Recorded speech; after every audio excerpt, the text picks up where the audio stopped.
Congratulations sa ating college graduate, Jovian. Link natin ang kanyang channel din pang-promote. Ang ating pamangkin na awarded din. Congratulations din sa ating ibang mga pamangkin na nag-move up at saka parang graduate din sa grade 6 ba ngayon kasi hindi na LM High School lang, 'di ba?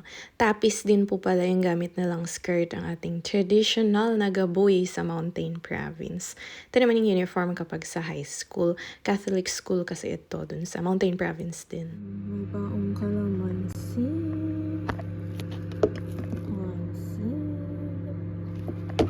Kayang shinare ni Yan.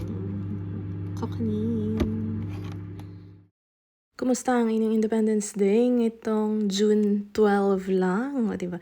Shinare din namin dun sa iba namin mga ka-work itong luto namin. Tapos kinuwento na rin namin yung Independence Day ng Pilipinas nga. Diba 126 years na, o diba?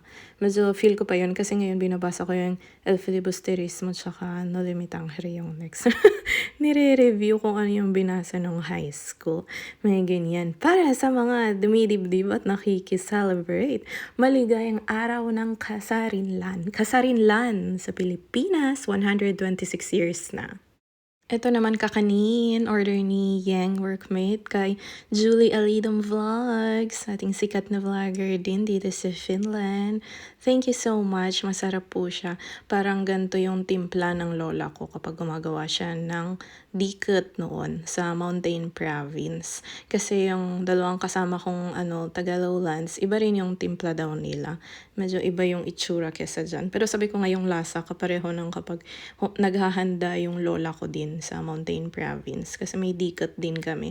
Pero syempre yung mga coconuts namin imported galing sa Lowlands kasi sa bundok wala namang may coconuts. Ayun lang, pasilip na Pinoy foods sa work namin dito sa Finland ngayong Independence Day. June 12, Independence Day ng Pilipinas. Yan, siksik na throwback dito sa Turku, Finland.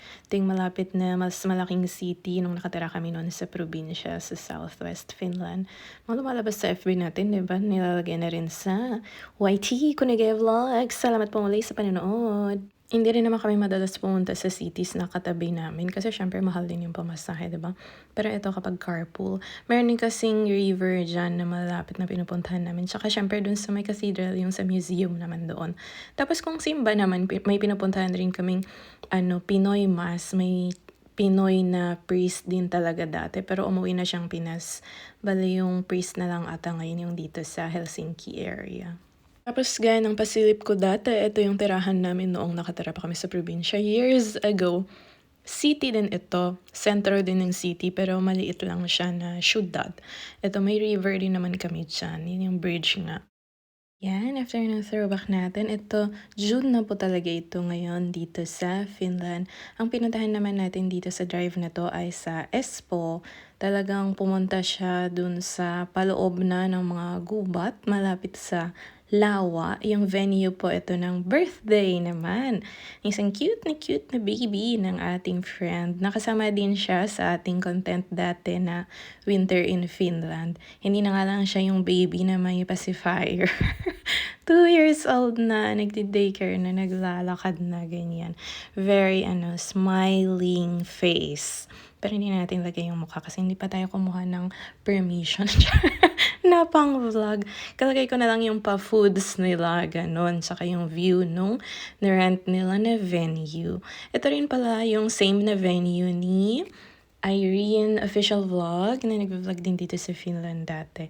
Ay, ngayon, pero yung birthday dati na inattended namin sa kanya, ito rin yung venue na yun. Sa kanya rin nagtanong yung aming friend para sa nito, booking and details. Baka convenient din kasi na mag-rent ng mga ganitong lugar para sa events, parties, ganyan. Kasi malawak talaga yung space para sa marami mong guests. May sauna din. Ito kasi may outdoor sauna siya. Tapos may bakuran. Meron ka ding boat doon sa malapit na lake. Or kung gusto mong mag-swimming, pwedeng pwede. O, 'di ba, na-invite na, naki-content pa dun sa ano, drive. Tsaka later po sa foods. Ganyan, shoutout muna tayo sa ating mga teams na active sa ating mga live premiere, mga pa-update, and syempre kahit wala sa ating mga GC, pero bumabalik para makitingin sa Kunigay Vlogs. Salamat po sa panonood. Link din po sa live chat, pwede kayong mag-drop promotion. Dapat double M. Sa gitna ka na nagagawin.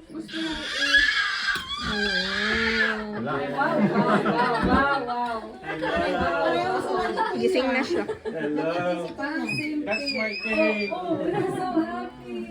No, no, no! That's my cake. Gusto mo i-keep to? Tulo ka? Tingnan mo yung ano, yung mga paa. Bakit?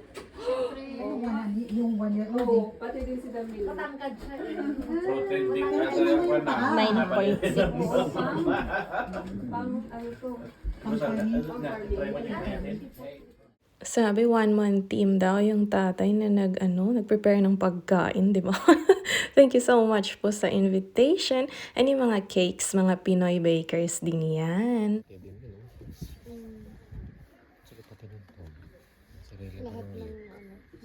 Eto na nga, ang common na view dito kapag summer, lalo na kapag malapit sa lawa. Malinis din naman po yan. Hindi nga lang siya parang yung beaches sa Pinas na kunwari kita mo din yung hanggang ilalim na clear. Tapos pag sumisid ka, may corals, mga ganun. Hindi po ganun. Pero malinis din siya. Kaso nga lang, syempre, wala kaming dalang damit. Hindi prepared.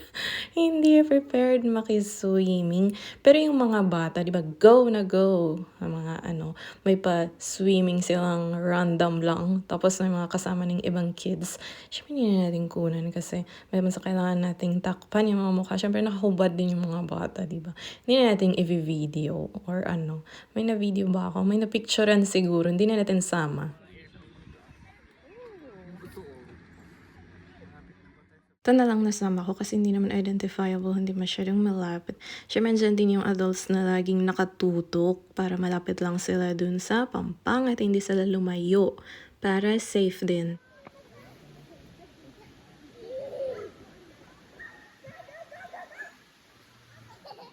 Dun sa may pampang, naipon din yung mga parents and ibang isang bata lang yung hindi sumama sa swimming. Hindi niya trip. Pero ito po yung paligid nung lawa. May mga ibang guests. Ang totoo, mas maraming mga puti dun sa ibang side. Parang kami lang yung mga Asian, mga Pinoy dun sa side na ito. Pero yung paligid ng lawa, may mga bahay din, parang mga cottage, ganyan. May nakita pa nga kaming parang hot tub na katabi mismo nung lawa. Parang ang social naman ang view na yan. Pinag-uusapan namin mga properties, ganun. Ang ganda. Screenshot ko to dati, kaya nasama ko na malinis na tubig swimming sa Pinas by Lori Share. Sa live chat din po tayo at sa comments para sa mga active na members ng GCs natin. Thank you so much for watching Kunigay Vlogs. Mata na!